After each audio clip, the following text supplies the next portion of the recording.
महाजन पतियाचे नाम हट दिवेर कारण नादिया पतियाचे नाम हट दिवे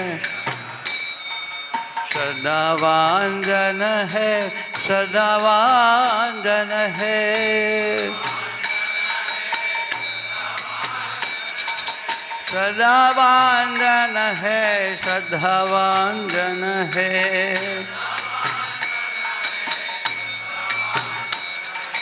प्रभुर आज्ञाय भय मागिए भिक्षा प्रभुर आज्ञाय भय मागिए भिक्षा बोलो कृष्ण भजो कृष्ण करो कृष्ण शिक्षा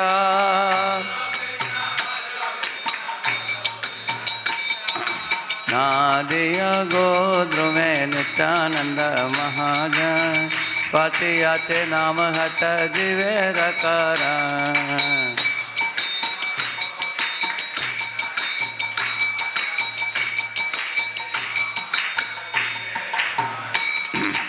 अपराध सुन होय लोह कृष्ण नाम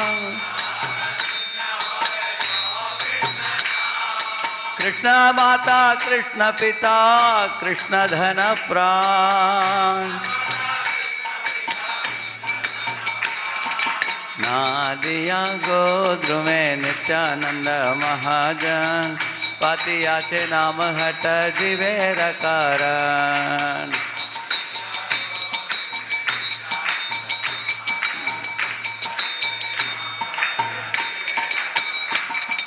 कृष्णेर संसार करो छाड़िया नाचार जीवे दया कृष्ण नाम सर्वधर्म सार नादिया गोद्रुमे नित्यानंद महाजन पतियाचे नाम हट दिवेर कारण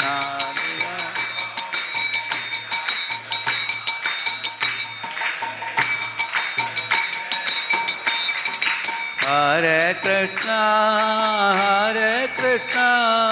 कृष्ण कृष्ण हरे हरे हरे राम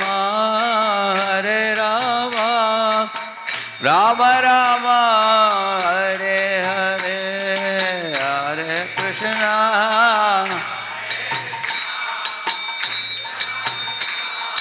हरे हरे हरे राम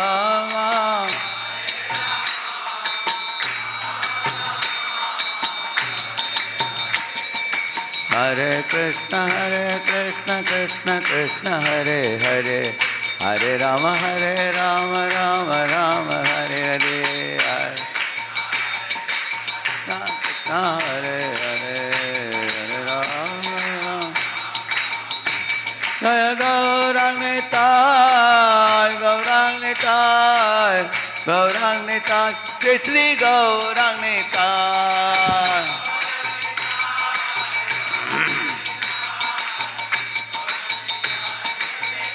निताय गौरा हरि बोल हरि बोल निताय गौरा हरि बोल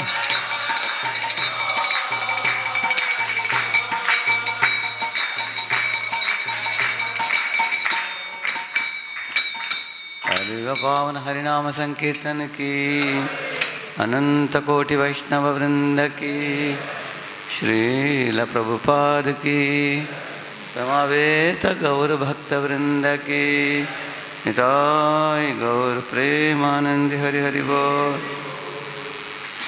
ओम अज्ञानतिमिरन्धस्य ज्ञानाञ्जनशलाकया चक्षुरुन्मीलितं येन तस्मै श्रीगुरवे नमः श्रीचैतन्यमनोभीष्टं स्थापितं येन भूतले स्वयं रूपः कदा मह्यं ददाति स्वपदान्तिकं वन्देऽहं श्रीगुरोः श्रीयुतपदकमलं श्रीगुरून् वैष्णवांश्च श्रीरूपं साग्रजातं सहगण रघुनाथान्वितं तं सजीवं साद्वैतं सावधूतं परिजनासहितं कृष्णचैतन्यदेवं श्रीराधाकृष्णपादान् सहगणललिता श्रीविशाखान्वितांश्च नमा ॐ विष्णुपादाय कृष्णपृष्ठाय भूतले श्रीमते भक्तिवेदान्तस्वामिन्निति नामिने नमस्ते सारस्वते देवे गौरवाणी प्रचारिणे निर्विशेषशून्यवादी पाश्चात्यदेशतारिणे नमो महावदन्याय कृष्णप्रेमप्रदायते कृष्णाय कृष्णचैतन्यनाम्ने गौरत्विषे नमः वाञ्छाकल्पतरुभ्यश्च कृपा सिन्धुभ्य एव च पतितानां पावनेभ्यो वैष्णवेभ्यो नमो नमः। जय श्री कृष्ण चैतन्य प्रभु नित्यानंद श्री अद्वैत गदाधर श्रीवासादि गौरभक्तवृंद हरे Krishna Krishna Krishna Hare Hare Hare Ram Ram Ram Hare Hare. So, these six step process for success in Krishna consciousness is a very important topic. Here, inquire, hear, apply. Inquire, hear, apply, and serve, satisfy, and consult. This is between a disciple and a spiritual master. Or disciple, and when you say Guru, Guru has many people are addressed by the name Guru, like Vartma Pradashak Guru, or Shiksha Guru, Diksha Guru. Every one of you, you might have come across multiple people who taught you, trained you, helped you progress in your spiritual life.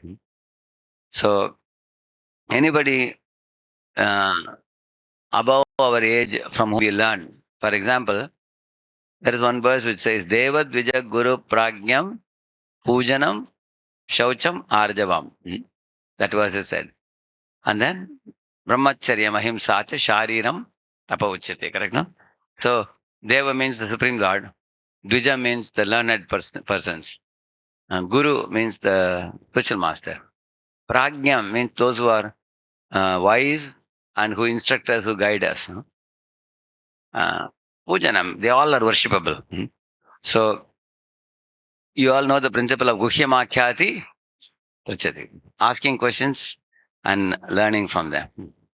Now,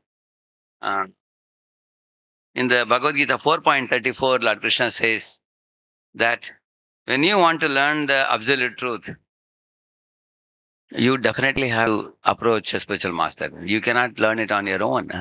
Prabhupada gives example. You can't take some medical books to home, purchase from the market, and then you read a few books and then write a test and then you become a doctor. There is always, you will see theory and practical. Similarly, chartered accountants also, first you crack some prelims and then there is a another examination. Then you have to do articleship under some, very great expert chartered accountant. Correct, no? In the same manner, in engineering also, you have a boss under whom you become an apprentice. And then you learn. So therefore, this topic is a very important topic because, in spiritual life, you are not a self-made hero. We need the merciful glance, merciful guidance, merciful direction, correction, upliftment performed by our superiors. So no matter how senior devotee you become, you will always have somebody above your head. And why their intervention and their involvement in our life, why is it important? Because you all know the 8 elements, right? Bhumir, Apo, Analo, Vayu, Kham, Mano, Buddhir, Evacha, and Ahankara Yamme, Vinna Prakadashada. So our Ahankara is above our intelligence. So therefore, many times with your intelligence, you cannot even know that you are ego-driven. Because intelligence is below the ego. So, like you tell a devotee, Prabhuji, I think you spoke angrily to the devotee. Who said I was angry, Prabhu? See, now also you are becoming angry. Huh? So why he is not able to understand he is angry? Because his intelligence is not very helpful now. Then, but somebody above his ahankara should correct him. Who is that? That is Guru. Because Guru is above our all our elements. So above the ahankara is the proper soul. And the soul requires guidance of super soul, or super soul is director within and spiritual master is the preceptor without. Huh? So from both we get guidance, then we can come to our senses. Like Rahugana, he was proud or not when he was dealing with Jadabharata? Yes? Yeah, he was. Huh? And then later on, he heard the sermon of Jadabharata. Next moment, he gave up his pride and became immediately submissive. So Krishna says, Tadvidhi pranipatena pariprashtena sevaya upadekshanti te jnanam jnaninas tattvadarshinaha. He's saying that one should approach the spiritual master submissively, without any reservation, and inquire from him submissively and render service to him. One should bow down to him, inquire from him submissively, and then um, uh, render seva to him. Three things he's saying: inquiry, service, and surrender. Surrender, inquiry, and service. So these three steps are further explained in this six-step process, beginning with the inquire. Okay. Now let us invite the devotees. Which is the team going to present? They can use this.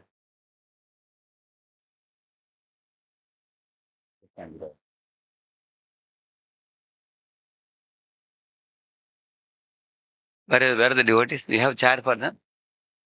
How will you put chair? This can be moved, I think, little bit. This projector can be a little bit moved this side.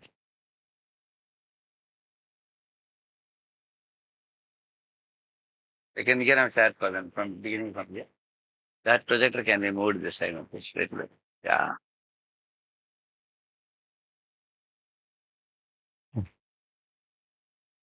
Hare Krishna, Hare Krishna, Krishna Krishna, Hare Hare, Hare Rama, Hare Rama, Rama Ram, Hare Hare. Everybody together. Hare Krishna, Hare Krishna, Krishna Krishna, Hare Hare, Hare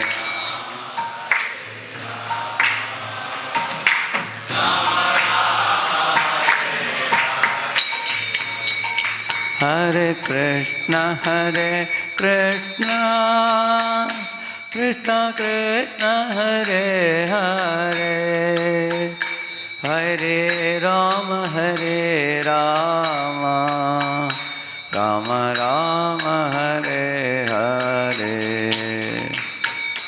Krishna, Hare Krishna, Krishna Krishna, Hare Hare, Hare Rama, Hare Rama.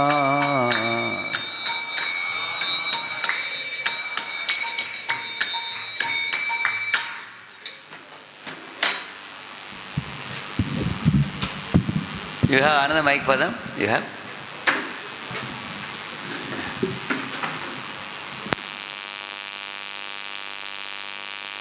Who is the timekeeper? They will speak for 15 minutes. So after 12 minutes, you give one bell. And then after 14 minutes, you give two bells. And 15 minutes continuous. Okay? There. But this projector, all of you can see them clearly? You can see them? Yeah, please. Yeah. You have a PPT? Yeah. Yeah.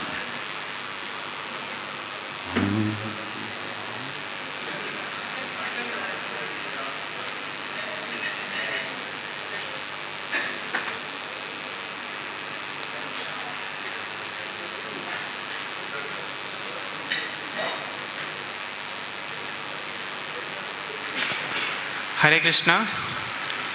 So I am Aryan, and We are presenting on the topic Inquire and Learn About Spiritual Welfare on behalf of Kharagpur Dwarka Voice. So thank you for the opportunity. And all the names of the devotees. And we have Piyush Prabhu, Subhashish Prabhu, Suman Prabhu, Hemkiran Prabhu, and our group leader. Piyush Prabhu means nectar. Nectar is hiding behind. Come to the little bit, move that side, give him place in the same line. Yeah. Yeah. Little bit. Chair can be moved. Yeah. All of you in single line. Yeah. Yes. Perfect. Yeah. That's good. Yeah. Yeah. So this world is full of questions and answers, and everyone is busy with questions and answers. We see that the birds, the humans, the bees, everyone is busy with questions and answers. The bird in the morning, the bird in the nest becomes busy with questions and answers.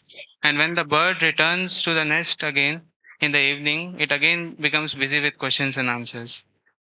And the human beings, uh, apart from the time they are asleep, they are busy with questions and answers. The businessmen, they are also busy with questions and answers. And the uh, the schools and the students in the schools and professors in the colleges, they are also busy with questions and answers. And the legislatives in the parliament, the politicians and press representatives, they are also busy with questions and answers.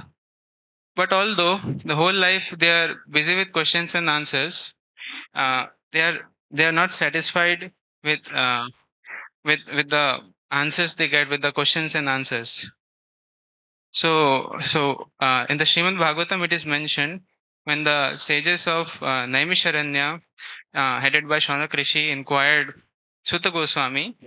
Sutta Goswami glorifies them, their questions, and Prabhupada writes in the purport that uh, only those questions which are pertaining to Krishna can only satisfy the self, because Krishna is the all pervading absolute truth, and and not only he is the all pervading absolute truth, he is our most intimate, loving and loving father.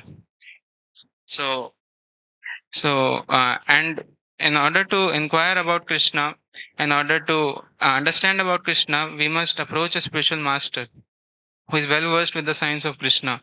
So in the Bhagavad Gita it is mentioned that vidhi pranipatena pariprasnena sevaya vadakshyante te jnanam jnaninas tattvadarshina.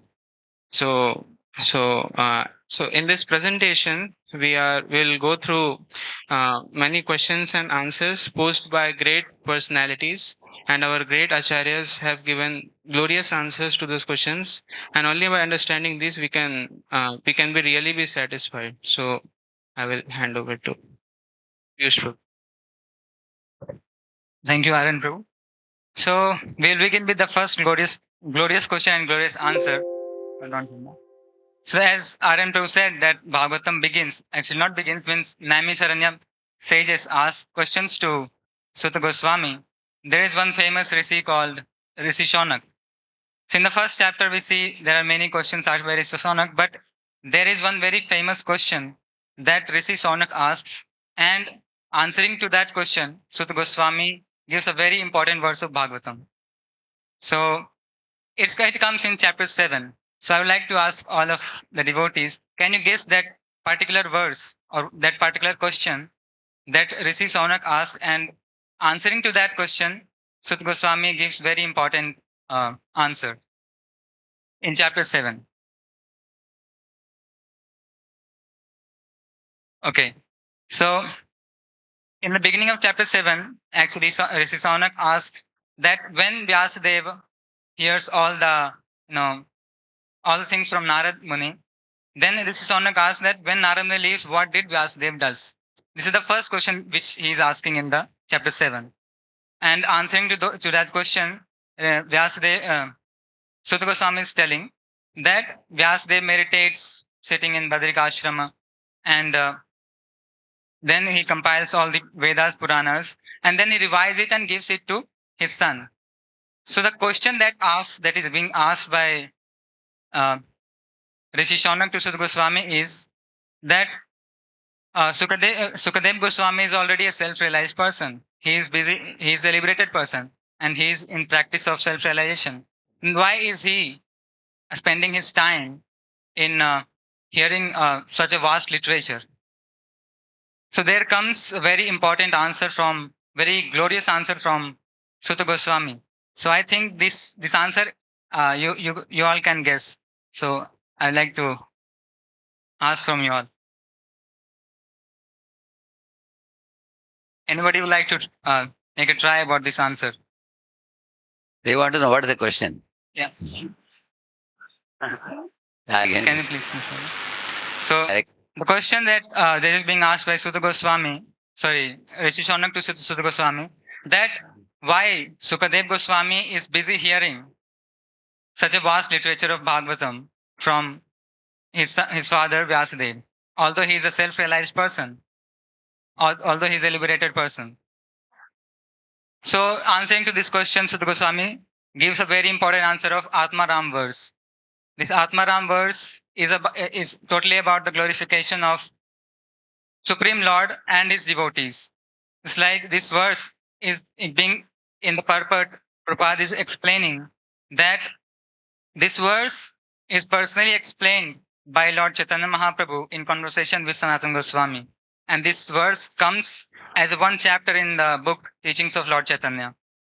So in this whole verse, in the explanation of this whole verse, first of all, Sutta Goswami says that these Atmarams means one who is interested in spirit, in the self, is attracted by the transcendental qualities of Lord. And even if he is a pure devotee, but he is attracted by the transcendental qualities of Lord. So in that explanation, the purport, Prabhupada is explaining different meanings of the words. It's like the word Atma is giving around 7 meanings from one particular dictionary. And then there are many words. It's like I will give one meaning, one of the meanings, that Urukrama. Urukrama means person whose activities are very glorious. It's like Lord has created this spiritual world and material world from his internal energy and external energy. So his activities are very glorious. So concluding to the purport of this verse, Prabhupada explains in the purport that even if one is a pure devotee, but he is a pure devotee is attracted by the transcendental qualities of Lord. Just like the 4 Kumaras, they were attracted to the smell of Tulsi Maharani, which was on the feet of the Lord. Similarly, if I ask you that what was that one thing that made Sukadev Goswami very attracted to Supreme Lord, even if he was liberated? What was that one thing that made Sukadev Goswami very much attracted to the Lord, even if he was a pure devotee? Yeah, quality of Lord. But in the purport, Prabhupada explains that it is the pastimes of Lord, which is very transcendental, that attracts the mind of Sukadev Goswami. So this is the first question that is being asked by Rishi Shaunak. The first question of the presentation that is being asked by Rishi Shaunak, and very gloriously Sutta Goswami is explaining. Thank you. This is the first question. Now I hand over the mic to Radheshyam. Hare Krishna Prabhu. So now moving on to the next part, here we'll understand what Parikshit Maharaj asked and what Sukadev Goswami answers. Parikshit Maharaj asks the question which is very much valuable for a person who is dying. He asks, please let me know what a man should hear, chant, remember and worship, and also what he should not do. Please explain all this to me. Sukadev Goswami explains that this question is very much glorious because it is valuable for all kind of man, especially because at the time of dying we can say that is the last. Ultimately life is like a things what a person does, and the death is like equal to pressed on the calculator, which will give him the results of what he has done. But here we can see, so at that time of death is very much important. So Parikshit Maharaj asks that what a person should do at that time, and Sukadev Goswami explains that one person should not. So he explains particularly like what usually people are found in this world. So mostly people are engaged in all kind of material improvements, and by adjusting their or improving their qualities of sleeping, indulging in sex, and establishing, maintaining better relationships with their so many neighbors or relatives. But all these are going to be finished at the time of death. So one person simply just wastes his valuable time by cultivating all these things. And then what one should do, if one should neither engage himself in good or bad activities, rather in activities which will be pleasing to Lord, because only by such kind of activities one can transcend this material world. He says that one should glorify the Lord and chant the names of Lord. By doing so, one is constantly associating with the Lord, and by this constant association, one is able to purify himself. And many, by reading more about the Lord, one will develop the taste in this taste of chanting and glorifying Lord. By such kind of things, one can mold his material activities to spiritual activities, and he can end all his one will be able to end all the miseries that are going to come on him. The best way to overcome all kinds of fear is to constantly glorify the Lord. This was answered Sukadev Goswami. Now moving on to the next questions. Hare Krishna, everyone.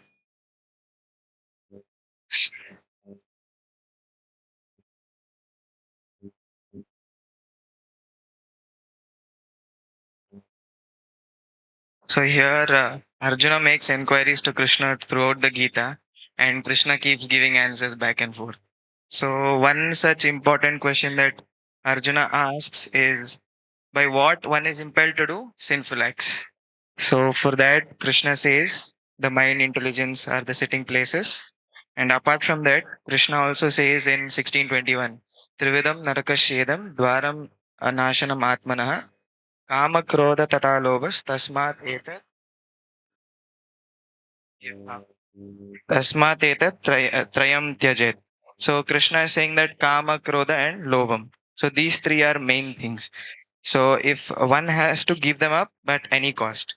So Prabhupada also in the purport, he writes very clearly that one has to give up these three enemies.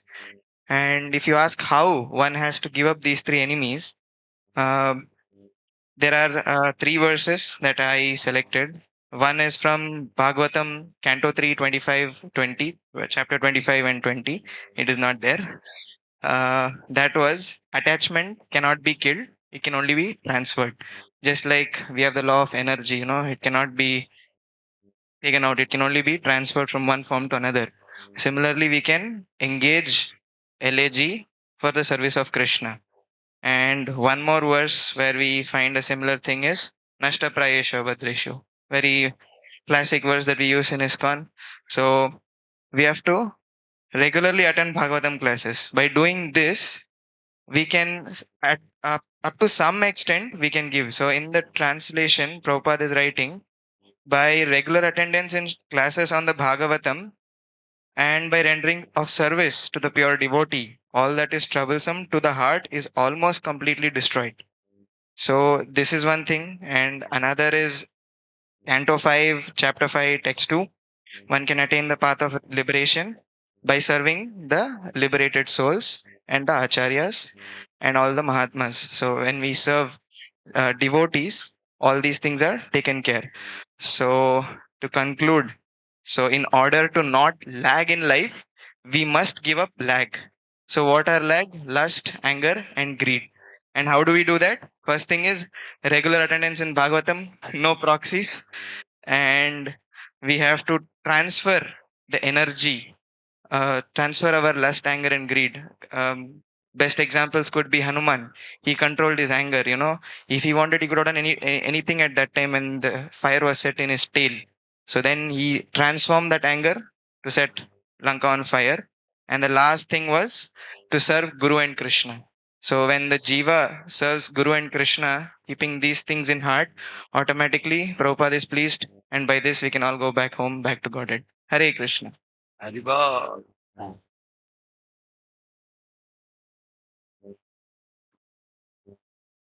Time is up. Completed. 14 minutes. Somebody was pending. What was pending? Okay, quickly conclude. Yeah. So, Yeah, one more slide. Hare Krishna. Hare Krishna. I am Suman. So I was just discussing the section of Prachini Parishad. So there was a question when the Prachetas, when the sons of Prachetas, the Prachetas are doing so. They are great devotees of Lord, and they are doing so many austerities, so underwater. And Narad Muni, so he was very pleased with them. And but when he saw that their father Prachini Parishad, so he was very much engaged in fruitive activities.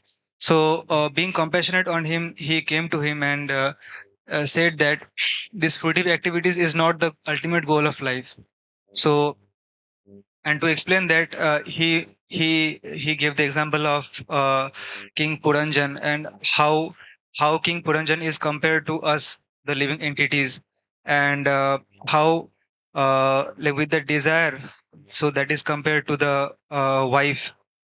Uh, so for that desire, and there are the city of nine gates where we live, and so there are so many analogies that Narada Muni explains to him, so that he can actually realize that what is the actual thing that we should focus in our life. So after Puranjan, he so after being like enjoying with his kingdom and his wives and his childrens and grandchildrens, so ultimately one time came that he used to face his death and the death of his family members. So then what happened that Puranjan, so when he died, and the next birth, he became the daughter of Vidarbha, and then so at the end, so towards the end of his life, when his husband was about to, so when her husband died, and then she was also about to so enter the fire. At that time, Narada Muni came and stopped. Sorry, uh, a Brahmana, he came and stopped her and said that, so that Brahmana was actually the Paramatma. So he came and so he came and guided her that what should be her duty of life. So in connection to that verse, Narad Muni he is explaining that, my dear King Bharishiman, you should never out of ignorance take to Vedic rituals or to fruitive activity, which may be pleasing to hear about or which may appear to be the goal of self-interest. So you should never take this to be the ultimate goal of life. So that is the crux of the instructions that Narada Muni had instructed. So, thank you. Haribol.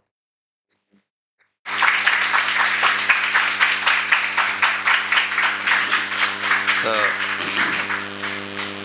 what's the one before you who presented? What's his name? After Piyush, third one? Yeah. Subhashisha, okay. Subhashish Prabhu. And then after that? Yeah, you gonna? Hema? Okay, Hema Kiran. Okay.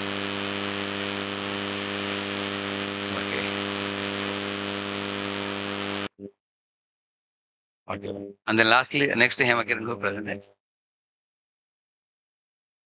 The one. Okay.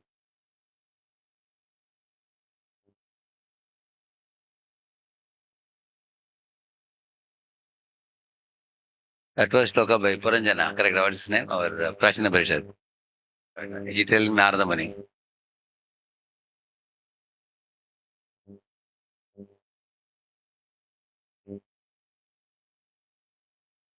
Yeah. Okay. You all can sit there only. I'll just connect that. I'll say a few words about it. See, like this.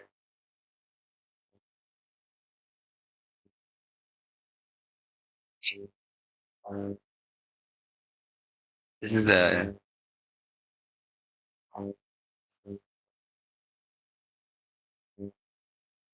Is it big enough for you all? All of you can see? Okay. So, this was the first group on topic of inquiry. So, I have just put less text in slide and bigger font to help audience easily catch it. We can always make a bigger font. Aryan, um, Aryan, where is Aryan? Yeah. When you begin your topic, you can always begin a topic creating a hunger for the topic. How do you begin? I think you only gave the examples of different people inquiring, correct? No? Which is correct. You can open with that only. Instead of giving that example late, you said, you can say that in this world, everybody is asking questions. Early morning, the birds are cho cho cho cho cho cho cho cho, they're making sound. Where is my food? Where is my nest? Where is my place to sleep? Where is my mate? They're asking questions. And students are also going to schools and colleges and asking questions to teachers. Similarly, in the business enterprises, people are going and asking, "Ye maal kitna hai? Wo maal kitna hai?" And then the businessmen are prescribing the prices. So people are asking questions. In the court also, the lawyers are asking questions and other people are answering. Correct? No? So everywhere you go in this world, somebody is asking questions, somebody is giving. Like this, you can open. And then you can say, although everybody is asking question and people are giving answers, amongst all these question answers, there is one type of question answer which is most glorious. What is that? We can ask the people. What is that? The question answer about Krishna. If somebody can ask a question about Krishna and somebody can give an answer about Krishna, that is very glorious. Now let me ask all of you a question. Why should you inquire about Krishna? Why not inquire about scooter or car? Why not inquire about, some eatable in a hotel? People are seeing the menu and saying, bringing me this, bring me that and all that. So what is so special about asking questions about Krishna? What will you achieve by asking question about Krishna? Yes?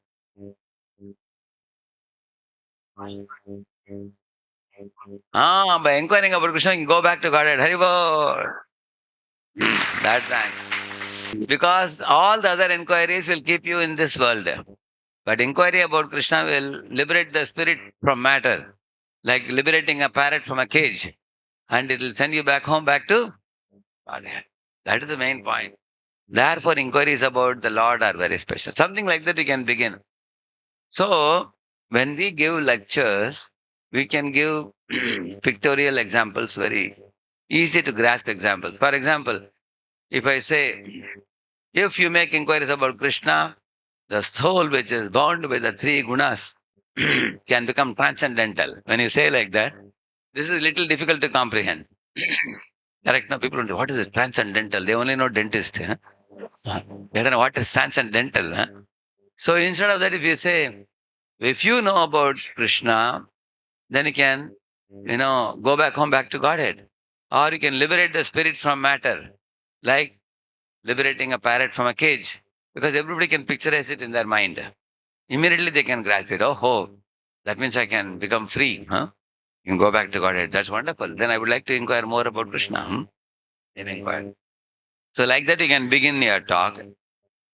When you are, and also you can be a little bit more louder, because when you are a bit louder, then people are likely to pay attention. What is he saying? Something loud sound is coming. Otherwise, they may be looking at the watch or looking here and there. Huh? And then Piyush Prabhu continued that. Piyush Prabhu, your question was great, but people don't know what is the 7th chapter of Bhagavatam. That is a little advanced for them. You are asking a question from the 7th chapter of Bhagavatam. People don't know what is the 7th chapter. Huh? What is going on? They have not yet completed Bhagavad Gita also, many of them. So the question we ask should be little bit easy for the audience in the beginning. Then they develop more confidence. So, for example, if you say, yeah, if you ask the people, so you are continuing, you have to go from familiar to unfamiliar subject. What is very easy for people to grasp, then you can go to, for example, if you tell people, have you all heard Arjuna saying something to Lord Krishna about the mind? Did he say mind is easy to control or difficult to control? Anybody remembers one phrase? What is one phrase that Arjuna told to Krishna? Chanchalam hi Ashaya. So the word chanchalam means that which does not stay in one place, which keeps on moving here, jumping here and there like a monkey. Correct, no? So, in this way, Arjuna is asking questions to Krishna. And what did Krishna say? Did Krishna say mind cannot be controlled? What did he say? Oh, some of them know shloka also. Abhyasena kaunteya. So, abhyasa and vairagya. By two things you can control the mind, Krishna says. So, what is abhyasa? Abhyasa means feeding. Vairagya means fencing. Like a plant, you feed water to the plant, manure to the plant, insecticide, pesticide, you put sunlight, all those things you put to protect the plant, nourish the plant. Gobar, fertilizer you put. Then how do you fence the plant? By putting a fence around it. Correct, no? And keeping a guard that no goat will come and put them out. Correct, no? So you feed the plant and fence the plant. Similarly, our mind also, you should feed, like Krishna says, how can you control the mind? Feed the Mahamantra. Hare Krishna, Krishna Krishna, Hare Hare, Hare Ram, Ram, Hare. So feed the Mahamantra, feed the Krishna Katha. By giving this to the mind gradually comes to remember the old, our original nature of being in the spiritual world and eternally as a servant of the Lord. What is that famous verse? Nitya Siddha Krishna Prema Sadhya Kabo Noy Shravanadi Shuddha Chitte Karaya Vodayam. Your Krishna Prema is hidden like a red hot coal covered by ashes. Either you do, ashes are gone. Then the red hot coal will come out. Correct, no? So, in the same manner, love of God is already there in your heart. But it can be brought out. How? By hearing the spiritual sound. By asking spiritual questions and getting spiritual answers, we get blossomed. Both the chanting of the name and chanting of the fame, Shastra. So, and then in this way, Krishna says, do that abhyas. And vairagya means things which actually are harmful for our spiritual progress, like 4 things. Illicit sex, meat eating, gambling, etc. You should give them up. Give up those things. So, feeding and fencing. What to pick, what to drop. One should know. What to accept, what to reject. What is good for me, what is harmful for me. So it's abhyasa and vairagya. 2 things he says. So in this way, Arjuna asked a question and Krishna gave an answer. In this way, Shastras are full of questions and answers. Like that, you can begin something very familiar for people to understand. Easy. Then if you wish to go to Bhagavatam, you can go. And Bhagavatam also, Atma Ramastamaniya verse is very wonderful, but it is a very advanced verse. Urukrama and Atma Rama, all big words, people will wonder. I am not a Sanskrit scholar. Lord Chaitanya Mahaprabhu gave 63 meanings of the verse, verse Atma Ramastamaniyo. That's the correct verse you quoted. Only thing is, it's an advanced verse for the people. Basically, what do the audience need? They need to know why is inquiring important. What if we do not inquire? Prabhupada says that animals suffer, but they never ask how to get out of suffering. For example, a bull goes to a hathgadi and eats cabbage or cauliflower. And the man takes a stick and hits on the face and he runs away. Next day again, the same bull will go to the same gadi. Again, every day he gets beating. Will you ask the question, why are you beating? Somehow or other, he want to take one and go. Imagine if you go to somebody's house, they show a stick. Will you go again? My Lord, people are so sensitive. Sometimes you go to one city, your mother may say, don't go to their house. Why? Because उनके दादाजी ने हमारे दादाजी को अपमान किया. You see, man is so sensitive because human beings are much more evolved, isn't it? In terms of thought process, we have morality, we have ethics, we have spirituality, we have spiritual inquisitiveness. We can evolve spiritually. No? Animals can't do that. So we can ask question, why am I suffering? Animals only know that I am suffering. We can ask, and that inquiry is important. Is there anyone who want to get old here? You want to remain young and fresh, but we get old. Is anyone goes to temple to pray to God, my dear God, my body is too healthy for last 4 years? No, not even a fever. At least one malaria for a week. Will anybody pray like that? Will anybody pray? No. We don't want diseases, but still without asking. Therefore, we should ask a question. Why am I getting disease? Why am I getting old age? Why am I dying? Who can ask this question? Huh? Only humans can ask. Huh? Animals cannot ask. Only humans can ask this question. So we have to make, and also we should ask, in this world, my great-grandfather passed away, grandfather passed away, father passed away. One of the, as I get older, my body will also pass. So why in this world, without our wanting, people are dying? No. Like you all know the story of Siddhartha Gautama Buddha, correct? No? His father wouldn't let him go out of the palace.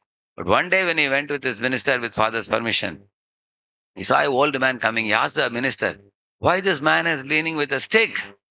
And the minister said, he has become old. He said, what is the meaning of old? Will it happen to me also? He said, yes, it happens to everybody. He was shocked, really? One loses the strength and stamina when you get old. He said, yes. And then he saw one man was lying in the bed coughing like that. He asked him, why is this man lying down for a long time? He said, he's sick. He said, what is sickness? But I am quite healthy. And he is sick. Yes, everybody gets sick sometime or other. So then he understood that. Then one body was being carried on a stretcher. People are playing some kettle drums. Danka, dunk. People play, no? They are playing. The whistle also they give. Yeah. Isn't it? And he was watching, what is that? Body being taken. He said, why that man is lying on the top? So he said, oh, that man is dead. He said, dead? What is the meaning of dead? He won't get up? No, he can't get up. Because once the soul leaves the body cannot get up. He's dead. Then Siddhartha told, stop the chariot, he said. He got down and he said, what are we doing in this world? You don't want to get old, you get old. You don't want to die, you die. You don't want to get diseases, you get disease. Come on, why are we wasting our time here? I want to immediately go to a saintly person and inquire about what all this truth is. Why it happens to all living entities. So he was very inquisitive. Immediately, he went to a saintly person and heard the truth and everything, went to a Bodhi tree, sat underneath the Bodhi tree and attained Bodhisattva. Correct, no? By that inquisitiveness. So, one should have that inquisitiveness. If you have inquisitiveness, you can get out of the cycle of birth and death and go back to Godhead. Those who ask questions, they only can get out. If you don't ask questions, you have no curiosity, you are dull, we just go on with our life with the same routine like animals. Then we are again and again reborn and pass through the same system again and again. Like a parrot is taken from one cage, again the parrot is put in a second cage. One more year you'll be here. After that it is taken out of second cage, put in one more cage for 2 more years. And the parrot is wondering, they were releasing me, why don't they allow me to fly in the free sky? No. They're put in the second one, third one. Like that, the jivas are all taken out from one body. Sometimes king's body, sometimes dog's body. Sometimes devata's body, sometimes cockroach's body. We are changing bodies like that. So, because we don't want to go through this motion of cycle of birth and death, we want to go back to Godhead, we have to inquire. So, when you are talking about inquiry, some lucid examples can be given, which can be caught by the people. Otherwise, you spoke well. Your quotes and all were perfect. And first you can start with Gita, then go to Bhagavatam. It will be easy for the people. And another one was Subhashish Prabhu, correct? Where is Subhashish Prabhu? Yeah. So Subhashish Prabhu, you explained a very important and relevant to life question and answer by Parikshit and Shukadeva Goswami. That was very good. So he put up one shloka which was very relevant to our lives, correct now? Ata prachami samsiddham yoginam paramam gurum purushasya eka yat karyam mriyamanasya sarvada kim shrotavyam kim, like that he is asking that For a dying man and for a common man, what are the duties? He asked. What are the duties of a common man? What are the duties of a dying man? What are the duties? What should they hear? What should they glorify? What should they remember? Huh? Like that. That question is relevant. And then he also, although he didn't put the sloka, he answered that Shukadeva Goswami said, in this world, Shrotavyadini Rajendra Ninam Santi Sahasrashaha Apashyatam Atmatattvam Griheshu Grihamedinam. In this world, thousands of subject matter are there for people to discuss in this world. Everybody's talking about politics, cinema, talking about sports, geography, history, science, artificial intelligence. People are talking so many subjects like that. But the whole world is filled with question answers. But these question answers cannot save the suffering soul from his sufferings. Then how can the suffering soul get out of all his sufferings? Then he said that famous verse, Tasmat Bharata Sarvatma Bhagavan Ishwaro Harihi Shrotavya Kirtitavyascha Smartavyascha Chatabhayam. So one should hear about Shrotavya Kirtitavyascha, one should glorify. Smartavya, one should remember. Ichchatabhayam, one who want to attain freedom from fear, or you want to attain fearlessness. About who? Bhagavan, the Lord of six opulences. Ishwaro, the supreme controller. Hari, one who removes all inauspiciousness. So Bhagavan, Ishwaro, Hari, about him we should hear, glorify, and remember.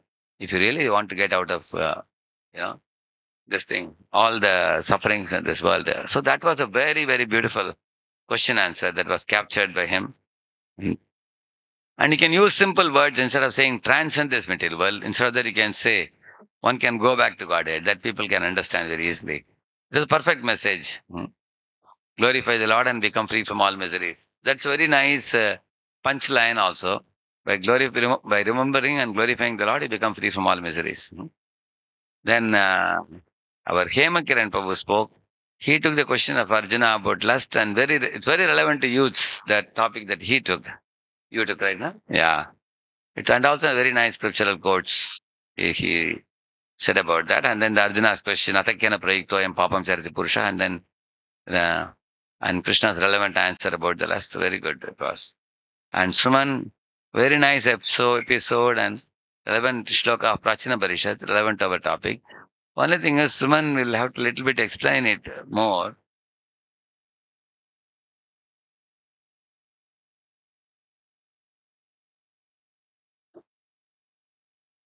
A little more simpler explanation would be helpful. See what happened. Some of you may not be aware.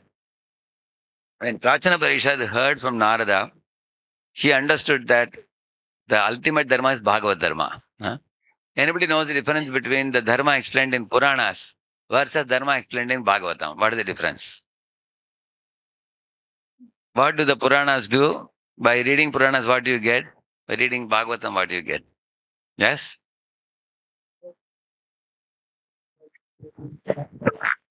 Someone may have dharma to listen to his family, someone may have dharma of nationalism, something like this. But by reading Bhagavatam, we get paro dharma. Okay. Very good. Give him an applause. Very good. See, all the Puranas teach you sub-dharmas, subordinate dharmas, like different branches of a tree. Like he's saying that, Matra Dharma, Pitra Dharma, Stri Dharma, Parivar Dharma, Jati Dharma, Kula Dharma. Different dharmas are taught, Varna Dharma, Ashrama Dharma, and all like that. But Bhagavad Dharma teaches the root of the tree. So if you are following Bhagavad Dharma, all other dharmas are already taken care. You don't have to worry separately about them. Okay. And another thing, a difference I'll tell you, all other Puranas teach you how to adjust and live in the material world. A little more better material life. Like for example, you are in C class jail, you can go to B class jail. Or from B class jail, you can go to A class jail. Like for example, somebody is in a stone breaking division of the jail. You become a little gentleman, you'll be allowed to now, take care of the garden and do some typing work like that. You'll be given a little lesser punishment. So I asked this question, which one do you prefer, C class jail or B class jail or A class jail? Which one? For that you have to go to Bhagavatam, correct, no? Bhagavatam teaches how to get out of the jail. All Puranas teach you how to make your life a little more better. Huh? Little bit adjustment. For example, when it is hot, you use a fan, isn't it? When it is too hot, you may use air conditioner. Correct, no? Now, instead of this kind of adjusting and living in the world, you have another chance. You can go back home, back to God, where you don't have this material body, you have spiritual body. Is it not better? Bhagavatam teaches that, Bhagavad Dharma. So, when you are talking about the Prachana Parishad, when he learned about Bhagavad Dharma, he told Narada that, oh, my dear sir, my previous gurus never taught me about this. They only taught me do karma kanda, go to heaven, live a long life and come back to earth. Again, do punya and go to heaven. Keep rotating. That's all they taught. They were not well informed. But the inquiries that I made to you and then the answers you gave, they are taking me back home, back to God. So this is the best knowledge. I never knew that. If I knew that before, I would have taken to it very seriously before itself. Like that he said. So all of you are very fortunate because you got the Bhagavata Dharma straight in your first year of your learning Krishna consciousness. You didn't have to go through a long route. Like somebody wants to know, where is the nose? Somebody says, this is the nose. You saved your time. Otherwise, to find out, is it the nose? No. Is it the nose? No. Is it the nose? No. I said, you go around, finally you get Bahu Nam Janma Namante. Then you'll come to know, find out this is the nose, isn't it? So once Jadurani Mataji was doing a drawing, suddenly she wanted to know Paramatma is lying down or sitting or standing. She didn't know. She asked some of the devotees, nobody could say that. They all told her that better check with Prabhupada. So Prabhupada happened to be around. So she went to Prabhupada's room and asked, Swamiji, how should I draw Paramatma? Standing, sitting, reclining. So Prabhupada said, that will take you 10,000 lifetimes to know. Prabhupada. She said, my Lord, I have to wait till then? Prabhupada said, no, you don't have to wait because you have come to the right path of Bhakti Yoga. You have become a disciple. I will give you the answer. Take it. Now Paramatma is standing. Draw him standing, he said. So, in this way, by becoming a Bhakti Yogi, we have been saved from going in a very circuitous manner. Correct, no? So, in this way, you can explain that Prachana Parishad, what wealth of knowledge he received from Narada. It could be lucidly explained. And also, nowadays in Google, if you go, you get a lot of pictures. No need to do conjusi for your slides. You can put a lot of nice pictures. You can put, see here. Like this, you can put, who is inquiring to whom? Huh? You can ask the people, who is asking question, who is answering? Parikshit is asking question. And who is answering? Sukadeva Goswami is answering. Who is this? Yeah. See, Narada is flying and coming. And who is despondent here? Vyasdev. And Narada Muni is going to meet him and give him instruction. See, now Narada is instructing Vyasdev. And he told him to write the Bhagavata Dharma in his maturity. And then, Narada told his own personal story. How he became Narada. He was a Dasiputra and how he became Narada. Then Bhaktivedantas came, correct, no? For 4 months, Chaturmas period. After that, Vedavyas asked, after the Bhaktivedantas went away, what did you do? He asked him. You see, these are Bhaktivedantas. And this is a small boy, Dasiputra. So, and that is the Dasi is here behind you, sir. So, Vedavyas was inquiring to Narada, what did you do after they went away? How did you practice? So that Prabhupada writes, inquiry means sadharma pricha.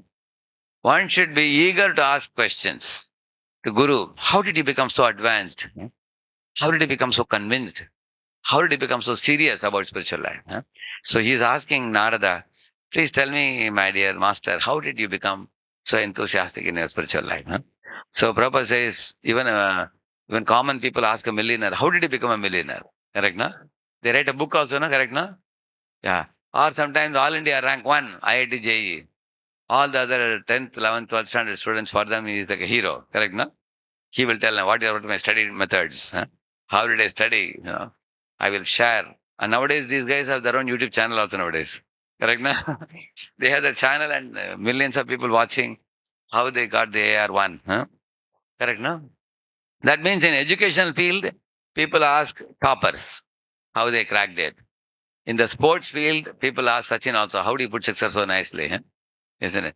Similarly, in any field, you need a role model or a hero whom you can ask questions.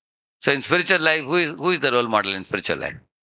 Spiritual master, like he is asking his guru, Vedavya is asking, how did you advance in spiritual life? That's called inquiry, huh? Jigyasa, huh? Tattva jigyasa. One should ask questions enthusiastically. You see? So this is Bhaktivedanta's, the boy heard from him, and then after they went away, Narada said, after they went away, I continued practicing and how I attained Krishna. And he heard with great relish. Vedavyas heard it. So in this way, some pictures we can show also as a part of our presentation. Some pictures you put, that will be very appealing to people. Another thing, when you are talking about inquiry, when you should ask questions, where you should ask questions with great eagerness.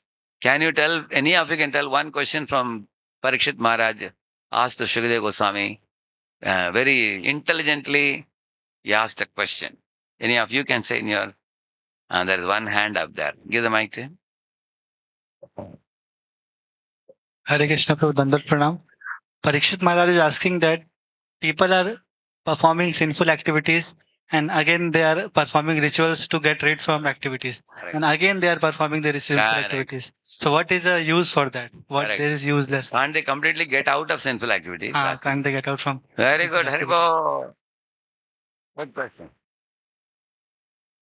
Similarly, when Shukadeva Goswami told him, there was one snake called Kaliya. He came to Vrindavan and occupied Yamuna, and Krishna drove away the Kaliya. Like that he said, in one stroke I finished the whole pastime. Parikshit said, wait a minute. My dear sir, who is Kaliya? Where did he come from? Why did he come and take shelter of Yamuna? How did Lord Krishna defeat him? Please tell me everything in great detail. Don't think I have not eaten food or I have not drunken water. I have not got my sleep, for 7 days. Your katha itself is amritam for me, he said. Huh? It's like a nectar for me. So please elaborate the katha as much as you can. Don't try to make it concise. Elaborately tell me, what does that show? His eagerness to ask question and eagerness to know. Huh? And also, Parikshit Maharaj is very intelligent. He asked very pertinent question. Huh? For example, Shukadeva Goswami is going on narrating the past. He said, so when Krishna killed Agavasura, all the coward boys returned home and told this pastime of Agavasura after 1 year to their mothers. Like that he said. So what is one word you heard? How? 1 year. Immediately asked the question, what happened in that 1 year period? That means he's very attentive to hear and he's also very inquisitive. Sometimes generally when Bhagavatam class happens, people say, okay, Prabhuji, quickly finish it. 9 o'clock you're supposed to end, already 9:05 now. Okay. So I used to ask in some places, it's getting late now, I want to wind up. They'll say, yes, it's all right. It's late only. 5 minutes you wind up. But he is saying, elaborately explain everything about Kaliya. So here he asked, why 1 year, why they didn't say to whom? As soon as he heard it, Shukadeva Goswami went into Samadhi. Eyes closed. And all the audience became stunned. Why should Guruji is calm now, he doesn't speak a word. Then immediately they took all the instruments and started doing kirtans. Then Shukadeva Goswami came to external consciousness. Then he said, why I lost my consciousness? Because in that 1 year period only Brahma Vimohan Leela took place. Then he explained that elaborately because of Parikshit's question. So the inquisitiveness is very, very important of the attendees. They should have eagerness to hear well and then ask questions. Ask pertinent questions by which we can apply in our life. In questioning, Prabhupada says two things in that purport, Tadvidhi Pranipatena. If you read the purport, Prabhupada says, absurd inquiry and blind following. Both are condemned. He writes in that purport. Absurd inquiry and blind following. Now, what is absurd inquiry? One disciple asked Prabhupada, Swamiji, in Dwaraka, what was the sewage system? He asked. And Prabhupada said, why are you asking this question? Yes, but you said there are 16,000 palaces. There must have some really first-class sewage arrangement. Otherwise, how The whole Prabhupada absurd question. Huh? Ask some relevant question. This is not going to help you in spiritual progress. Huh? So don't ask absurd questions. And blind following means what? Whatever you say, I agree without asking a question. Like Prabhupada was walking on the road, he said, look at this building. I think it will be nice if we can get it for Krishna. And then said, yes, Prabhupada, Jai Prabhupada, they said. And Prabhupada saw one big bus, he said, how nice if we can get this bus for our Sankirtan. Huh? Yes, Prabhupada, Jai Prabhupada, he said. And Prabhupada showed one dog. How nice if we can get this dog, he said. Yes, Prabhupada, Jai Prabhupada. Prabhupada said, why do you want a dog? Sorry, Prabhupada, we didn't think Prabhupada. So that's called blind following, huh? Not asking any question. So therefore, blind following is condemned, absurd inquiry is condemned, but relevant inquiry is appreciated. Huh? Especially relevant inquiry for what? To apply in my life and bring about a change of heart. Otherwise, simply like one boy came to Prabhupada and said, Swamiji, what do you think about Christianity? And Prabhupada spoke few minutes. Swamiji, what do you think about Islam? He spoke few minutes. Swamiji, what do you think about Sikhism?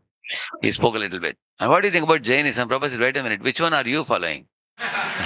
He said, no, Swamiji, I'm just asking, I don't follow anything. He said. Then Prabhupada said, why are you wasting my time? Prabhupada, get lost. I am ready to speak to somebody who will be willing to follow. Correct, no? That's why our questioning should be done not out of sheer inquisitiveness without any purpose. It has to have a purpose. We should be thinking that I ask an honest question, sincere question. And also we should not ask question to a speaker out of a superiority complex. One boy first raised the hand and then he kept his hand down. I asked, why you didn't ask Maharaj the question? Prabhuji, my question is so advanced question, I was wondering whether Maharaj can answer or not. He is thinking too high of himself. Correct, no? I said, see, you may have a big degree with you, but Maharaj has a spiritual degree. Huh? He can see things from a spiritual perspective. Don't imagine yourself to be too much advanced. You are simply imagining. Huh? So one shouldn't be too proud while asking question. So one should not ask question to display one's own, some boys ask a question and look around. Now what do you say about my question? Kaisa puch diya, dekha na aapne? That should not be the goal of asking question. Correct, no? Goal of asking question should be honest and sincere. That I am a struggling sadhaka, I want to get out of this problem, please help me. That kind of sincere, like Sanatana Goswami asked me, Keyami kene amai, yare tapatroy, yeha nahi jani, shudra kena nai. And then Gramya Hare Pandita. What did he say? Gramya Vavar Kahe Pandit, Satyakari Mani. And then he say, Apanara Hita Hita Kichuna Injani. What is good for me? What is bad for me? I don't know. When people call me Pandit, I am also nodding that yes, I am a great Pandit. I am so foolish. Keyame Kene Ama Yare Tapatrai. Why these threefold miseries are attacking me? I don't know, my Lord. Actually, he knew everything. But he wanted to set an example how one should actually sincerely ask a question to rise above suffering and, for genuine enlightenment, one should ask question. So Parikshit is famous for asking a sincere question. Similarly, Shaunaka Rishi is asking questions to Sutta Goswami. So in this way, that group of devotees now, they presented well. And it is the first group from which we can also learn. See, there was not much points from the notes I supplied you, I have written. The notes I gave, you also should bring something out of that notes also. For example, Saddharma Pricha asking relevant questions is given. Vyasadev to Narada asking questions, that's given there in the notes. One more point is in the purport. Don't accept a guru for the sake of passion. Like I went to somebody's house, he had a big photo of guru with a beard. Big photo, he put a big garland. Hey, हमारे गुरुजी, he was selling. ठीक है, आपके गुरुजी से आपने क्या सीखा? कुछ नहीं चाहिए, मुस्कुराते हैं. गुरुजी मुस्कुराते हैं बस. और क्या चाहिए हमको बस? हमारा business अच्छा चल रहा है. He was selling. Most people think if you have a guruji's photo and garland, and once in a year he comes to give a donation, relationship is that much only. They can simply say that I also have a Guruji. So Prabhupada used to be very heavy about this. Like some rich people, they call Guruji once in a year when their 30, 40 relatives come. Huh? And when the Guruji comes, they show the relatives, here is our Guruji. Huh? And then they give some donation and send away the Guruji. So Prabhupada said, Guruji is not like a household dog that you call him to show to your people. He's a Guruji. And the Guruji also comes and goes. Prabhupada said, Guru means he should modify your life and transform your heart. You cannot continue to be the same old fellow doing all nonsense. Like Prabhupada went to his Guru with a Desh Prem paradigm, with a Gandhian. In one meeting, his Guru made him Krishna Prem paradigm. Desh Prem to Krishna Prem. One talk immediately elevated him. So that's the meaning of Guru-disciple relationship. Mrigari went with a cruel disposition. Narada made him compassionate Vaishnava. Correct, no? So you can see that kind of, so the Guru's goal, the inquisitiveness means you should inquire Tattva Jignasa, we should do in such a way that we can easily, when we can experience a change of heart. That's very important. Asking relevant questions for making spiritual advancement. So one shloka can be quoted. See, one of the easiest ways I will tell all of you, when you have to prepare on a topic, you can go to the Veda base. For example, there is one verse which says, Kamasya nendriya pritir labho jiveta yavata jivasya tattva jignasa narto yascheha karma bihi. That verse talks about jignasa. Jivas, he says, Kamasya na indriya priti. One should not direct your desires for sense gratification. Labho jivete avata. Can you make money? Yes, you can make money. For what? Keeping body and soul together. Then what is the life meant for? Jivasya? Life is meant for inquiry, spiritual inquiry. Why have I come here? Who am I? How to get out of this world? How to go back to Godhead? Yeah, who is God? Who am I? What's my relationship with God? Such questions should be asked. And then, Nartho yasche karma bihi. One should not work too hard for just making money and enjoying that wealth. So these kind of shlokas could be quoted where the word comes, jignasa comes. So the word jignasa comes in a few places. One can, if you search for inquiry or jignasa, you will get that. That kind of thing. Good. So this is the first team, and they have made an effort to present very nicely. Let us give them an applause. Haribo.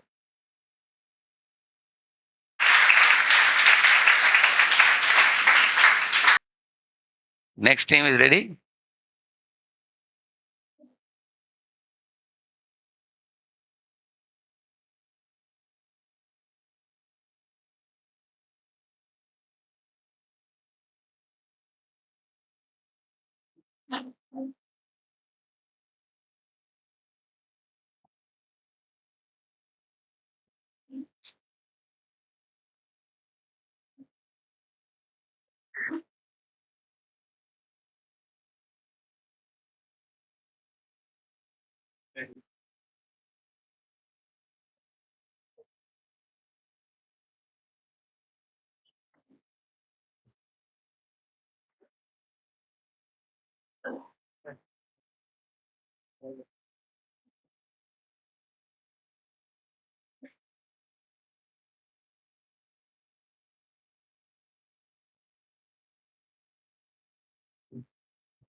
Yeah, you can take it. Understand? Okay. Hare Krishna. It is a great blessing to present something on the topic of Krishna in front of such a great audience like Well, your kind selves. So, our topic for today is Our topic for today is hearing instructions eagerly. So let's first hear about the importance of hearing. Okay. So in this regard, Prabhupada used to give a very relatable example. He would ask the question that how do you wake up a sleeping person? So can anyone of you answer this question?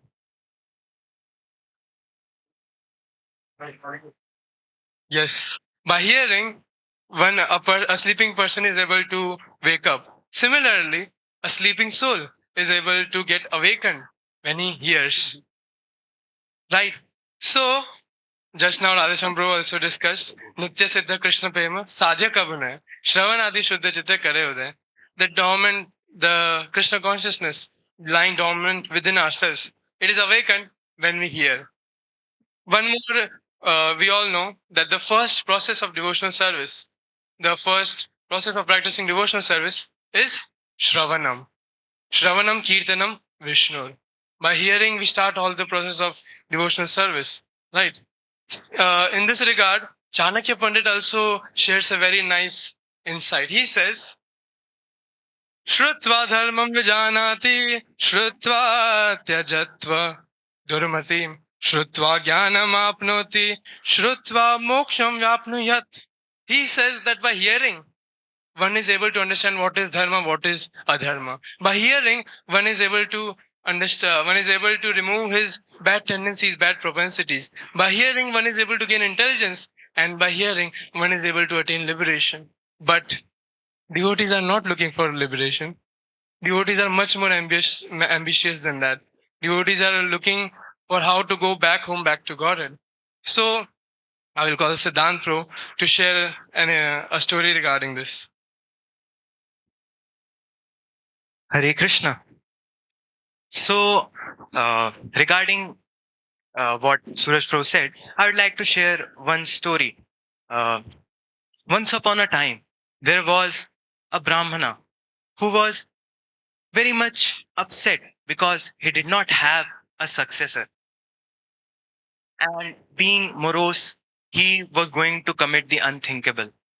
And on his way to end his life, he meets a wise sage.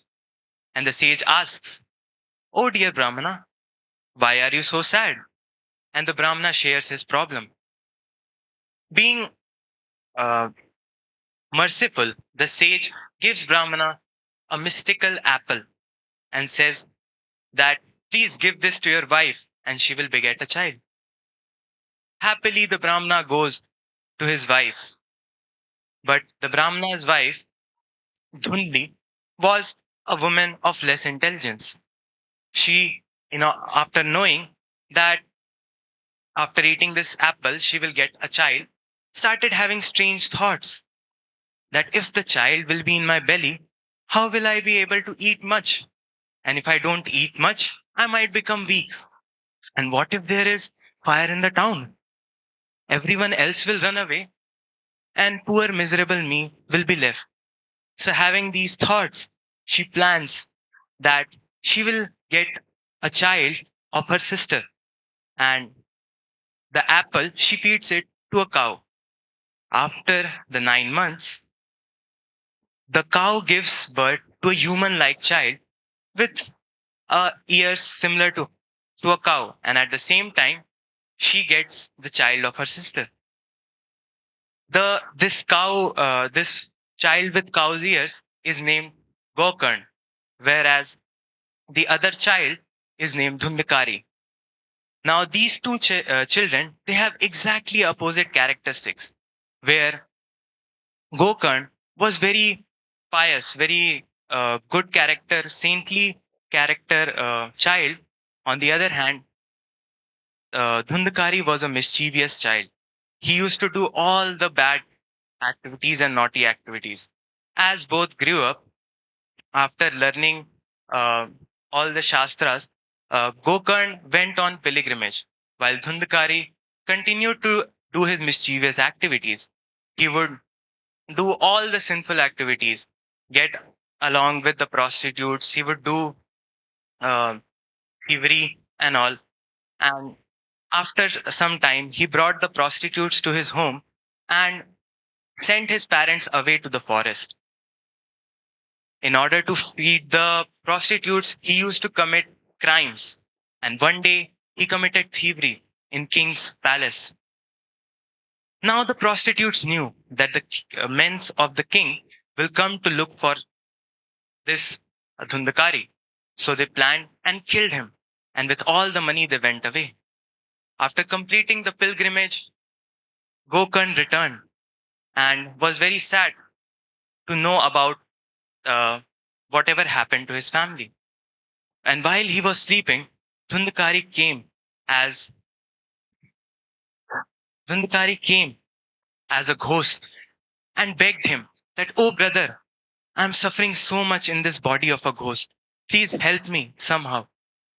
Being concerned about his brother, Gokern looks for a solution. And from the wise men of the village comes to know that if he says Bhagavad Katha, then by that, this Dhundakari can be liberated from his miseries. So an arrangement is made, and a long bamboo stick with 7 knots is dug in the ground. And at the same time, Gokern starts speaking the Bhagavad Katha. As the day passes, all the villagers also hear the Bhagavad Katha and are evident and see that the knots get burst one after another. And on the 7th day, as the last knot bursts, this everyone can see a shadow going up in the air. And like that, Dhundakari gets freed from his misery. Evil. But now the crowd, the villagers who were listening at the same time, they become very angry. That what is this? I also sat here for 7 days. I was also listening to the Bhagavad Katha. But why didn't I get liberated? Why am I still stuck in the material world? And the same question I also have. I also have been listening Bhagavad Katha every morning for last 1 year. Why am I still stuck in this material world? So the answer to this, Sahil Prabhu.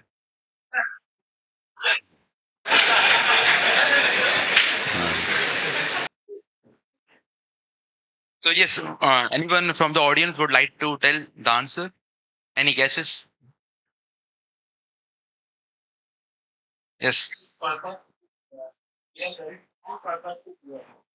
Strong purpose to hear. Okay. Intense desire. Okay. Any authoritative source like Rup Goswami? He is the Krishna conscious movement. So like if you a specific word is there. So anyone can quote that. Eagerness, yes. And what the Sanskrit word or like that? Lolium. So like Rup Goswami says that lolium is a factor. It is the cost or the price for bhakti. And eagerness to hear. So like if we see in our parampara also and anyone who has changed or transformed. So they start their journey from hearing. Even Prahlad Maharaj says that Shravnam Kirtanam Vishnu Smaranam. So it starts from Shravnam. So any examples you can quote or like that they have heard and then they have transformed or got to Krishna conscious movement. Megari, yes. From? He has heard from? Narad Muni. Any other? Yes, bro? Not here, okay. Prabhupada, yes. Okay, so if we see that factor eagerness, so how it comes or what's the motive behind that? कि मतलब उसके पीछे का purpose क्या है? कैसे आता है eagerness? Eager to be here. Okay. So there are two factors which I have searched. So I found that either one is very bewildered and he want to really know what's the purpose or what's the reason behind that. So if we see the case of Brahmaji, so he was fully bewildered that what is this? Everywhere, darkness is here. Nothing to who will tell. Then he heard the word tapa. So he took it very sincerely. That Prabhuji was in morning class he was telling. Then he meditated and found that he got the darshan of Lord and his purpose was fulfilled. Then if one is very much attached, and he is having interest in particular thing, then he will eagerly following this. So like example of Bilva Mangal Thakur. So like he was following, or like Chintamani, so very much attached to her, and then she fires the words like if you are so attached to me, if this some attachment you will be having for Krishna, then your life will be purpose will be fulfilled. But like that only, like it was so striking for him, and he followed that instruction, he heard that and followed, and became a nice example for all of us. So like Shabnam, or the and most important, eagerness is required. If we say that we have to build a building, if we have to construct a building, so most important part is the foundation. If foundation is very strong, then the building will be for sure it will be strong, and it can like any turbulence or any impact, thunderstorm, all this thing will be it can tolerate.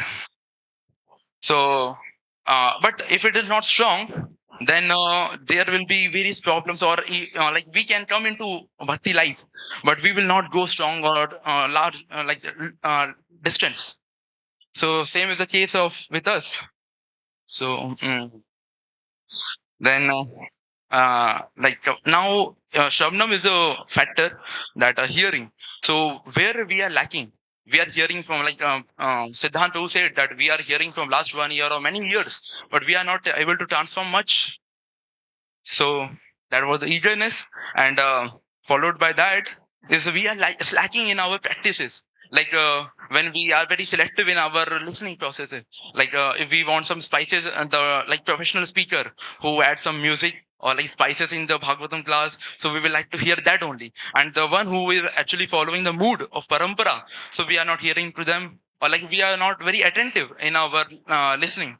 Like we are dozing in Bhagavatam classes, or like that. So this is the problems which are going on, and due to this, the actual mood of the parampara is not forwarding. So like this. So how we can come up with what are the solutions, or what are the solutions for this? So Sahil Prabhu will throw light on this.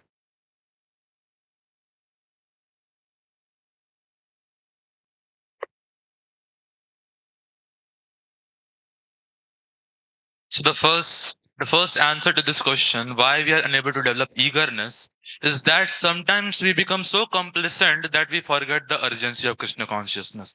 How urgent it is that we have to go back to Godhead. We forget the miseries in this material world. Like taking the example of Parikshit Maharaj, when he was told that in 7 days only you are going to die, you are going to be bitten by a Takshak Nag and you will be dying. At that instant, he decided he didn't go to the palace again and told the ministers that you handle this, you handle this. वो कुछ management करने नहीं चले गए थे. He immediately went and heard the instructions from Sukadeva Goswami. This was the mood. This was the urgency Parikshit Maharaj felt. Similarly, as told the story in the beginning about Gokarna and Dundakari, Dundakari was also suffering in that body. He was also having the requirement to hear and to get freed from that body of Yaksha or that Pret. So this is the first solution to why we develop inattentive, why we have inattentiveness in our hearing. So to get rid of that, we have to understand the urgency for Krishna consciousness.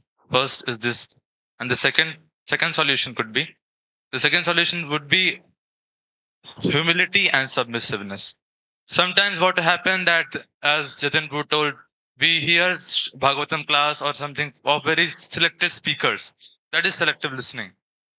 So actually Bhagavatam class when spoken from anyone is very, very, very relishing and very, very purifying to the mind and heart.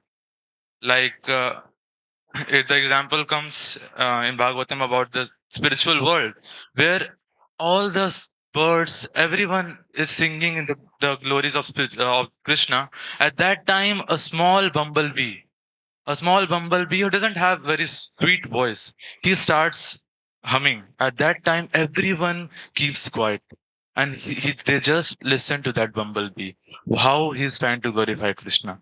So that thing will come when we are humble. When we are humble to everyone, we are humble to hear instructions from everyone as devotees. The second thing is that to advance in any practice of our Krishna consciousness, we have to develop this quality, two qualities, as told in the Shikshashtakam. That is, Trinadapi Sunechena and Tarorapi Sahishnuna. Amanina Manadena, Kirtanya Sadahari. One more verse comes from Bhagavad Gita, 4th chapter, 34th verse, which tells like, Tat Vriddhi Pranipatena, Pariprasnena Sevaya Upadekshanti Te Jnanam Jnananas Tattvadarshana. It means submissiveness. We have to hear, we have to inquire and hear submissively. This is the very important adjective. Finish last, huh? And conclude, yeah. And conclude, yes. Next one. So, like from the Srimad Bhagavatam also, there comes a verse. The translation I have added in this slide, which tells, O twice born sages, by serving those devotees who are completely freed from all vice, great service is done. By such service, one gains affinity for hearing the messages of Vasudeva. So, the third important point is service. See, listening the philosophy is just like taking the food. And taking the food, we cannot get the nourishment. You can get the nourishment by digestion. That digestion is service. When we serve the authority, when we serve, then we get digested, and then again the inquisitiveness to hear the instructions come to our minds. So this is the example of Narada Muni. We all sitting here, most of us are preachers. So let us understand from the life of a greatest preacher, celestial preacher, Narada Muni. What he tells, this I have taken from the PPT of Radheshyam Prabhuji. In this, it's written, once with their permission, see, Narad Muni, when the Bhakti Vedantas, they came to his home, he served them very submissively and humbly. And he heard the instructions by them very submissively, serving them. What he tells, once with their permission, I took the remnants of their food, and as a result, all my sins were eradicated. Because of this, and due to serving such great souls, due to serving such great souls, the life of devotional service to the Lord become very attractive to me. The life of devotional service to the Lord, that is hearing, chanting, it became very attractive to me.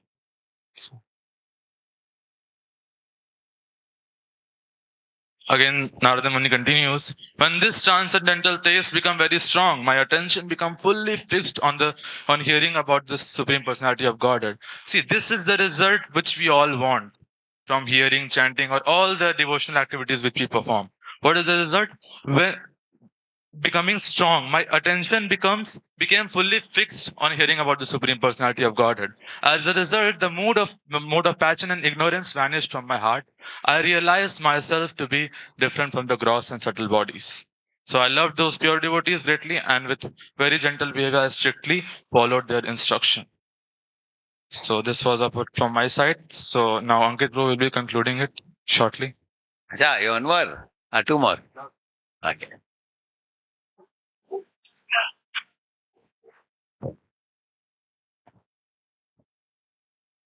Hare Krishna. So I will be concluding what all member we discussed right today. So actually, I will be discussing the acronyms here, which can really helpful in increasing our eagerness to develop the taste of hearing. Actually, so first fundamental principle which comes is the humility. Actually, so it's a fundamental principles and a prerequisite actually to gain any knowledge. Like we know, like Sahil Pro discussed that Tadvidhi Pratipatena. Now we should first humbly surrender to the Guru, and we should not be preoccupied with the ego and all. Then only we can humbly sit in the class and we can hear from the speaker. Second thing is the engagement. Like so, and under this we can see some senses are there. First, on the physical level, we see that we should be very regulated in our sleeping and eating. So we have that Uktahar Viharas Yukta Chetasya Karmasya Sloka, which comes in Bhagavad Gita. And also, we should be on the mental level, on the mind level, we should always contemplating what is there actually written in these scriptures, or while we are listening in the Bhagavatam class. We should be discussing it, and we should contemplating it regularly. Just like we see when parrot, no, whatever we no speak to them, they used to imitate that and used to speak exactly what we speak to them. Similarly, we should have this technique of whatever we are learning, we should contemplating, and we are directly expressing the same thing without any adulteration. Third thing is that alertness. Sorry, the alertness is also on the two level, at the physical level. Like we should be very no alert while we are sitting in the Bhagavatam class, like without dozing and full attentive with open eyes. Just like we see the fish, no, with the open eyes. Like, just like we should also have that kind of alertness, and also we should be very conscious and we should be very alert in the sources from which we are listening actually. So it is also very important. Sometimes we have a tendency to hopping on the different sources actually. So it is also very important to stick with the right source. Just like we see, there is one particular word, Chataka bird, right? No, she only drinks the rainwater. Although there are a lot of water present in the pond and the river and the reservoir, but still she only drink the rainwater. So we should also be very strict to the right source which is there available. Not hoping. Sometimes we even hope to the some other sampradaya and some other deviant philosophy also, and end up Mayavad and all. And the fourth is the regularity is also very important. Nityam Bhagavad Sevya, Nashtapraya Sabhadreshu Nityam Bhagavad Sevya. So when we regularly hear about Krishna, then we gradually develop the taste to know about Krishna. And actually, suppose if someone we don't know and we want to go to him, or we want to generate the love for him, so we have to repeatedly think about him. We have to speak about him, hear about him. So when we do this regularly, then we create a desire of going going to the spiritual world and meeting to the Krishna. So that desire will become strong when we continuously hear in the Bhagavatam class. So in all this 4 ways we can we just try to make these acronyms. So so these all things will increase our eagerness actually, and just like you see in the Srimad Bhagavatam in the first canto, when Parikshit Maharaj he was insisting Sukdev Goswami to continue with the Srimad Bhagavatam, and he was declaring that I'm completely fearless of Takshaka, and he will come and he will kill, but I'm very eager to know about the Srimad Bhagavatam. So that kind of eagerness we can develop when we try to follow all these. Okay. Hare Krishna. Haribo.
Okay, so it was a good start, isn't it?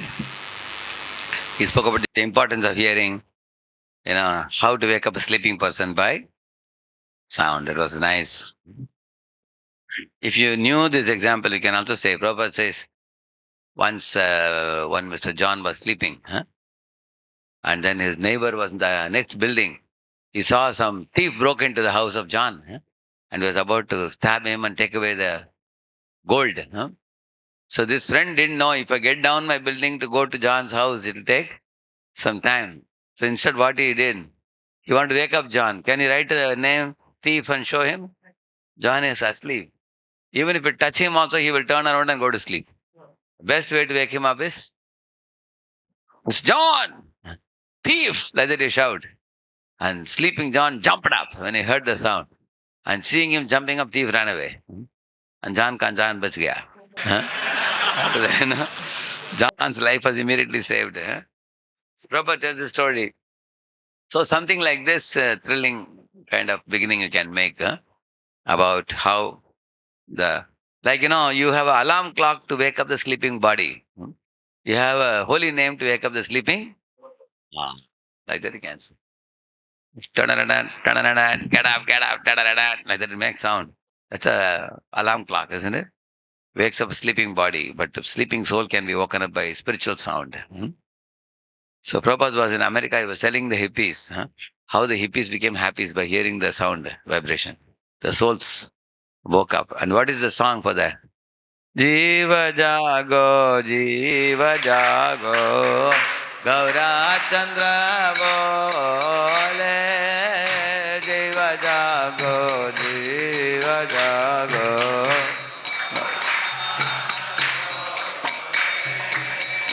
Gota nidra jao maya, Pisati rakole.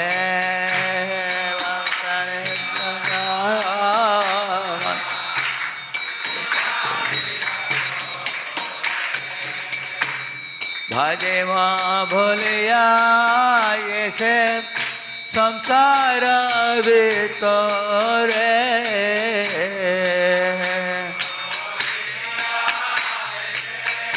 संसार भीतरे भूलिया रहिले तुम्हें हो विद्यार भरे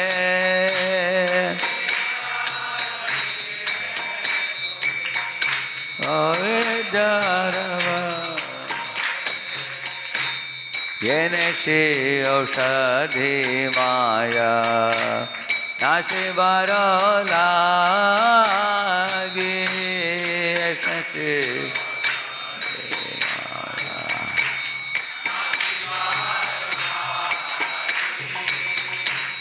Hare Rama Mahamantra Lo tumhe mage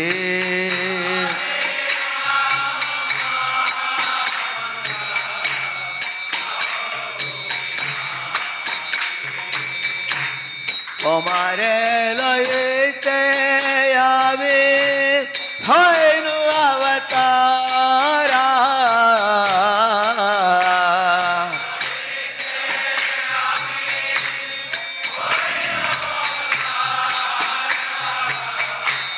Harinama Mahamantra.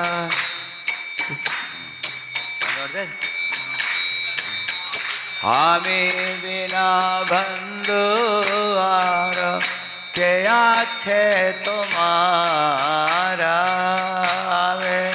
bina bandhu aara ke ache tumhara Bhakti vinara Prabhu charane puriya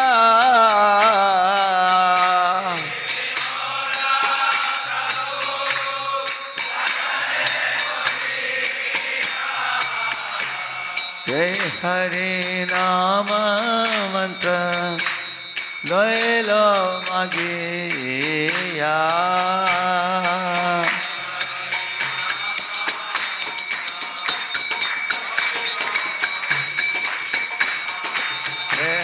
Hare Krishna, Krishna Krishna, Hare Hare, Hare Ram, Ram Ram, Hare Hare.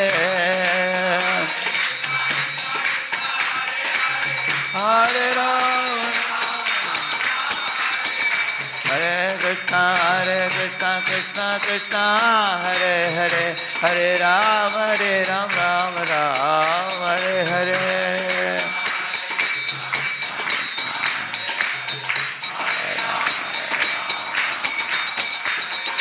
Nitai Gauranga Jaya, Nitai Gauranga, Nitai Gauranga Jaya, Nitai Gauranga. Nitai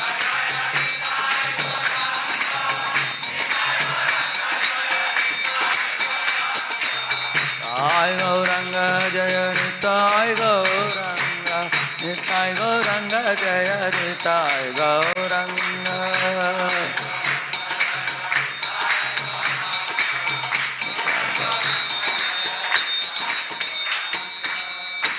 So that song, you understood the meaning, no? It's a very beautiful meaning. The Lord is saying that, oh sleeping soul, wake up, you're sleeping on the lap of witch of Maya. And Maya Devi is sharpening the knife to slit your throat. Before she can cut your throat, jump up. Get up, he says. And how can you get up? By accepting this medicine. What is the medicine? Hare Krishna mantra. This is the medicine I have brought for you. Take the medicine. It just like Sanjeevani Jadibuti woke up Lakshman. Correct, no? Like that, if we take the Maha Mantra, we will also wake up the sleeping soul.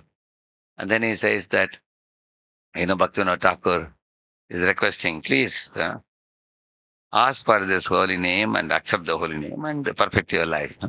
So, that was a very nice beginning they made with. And the quote was very, very beautiful quote.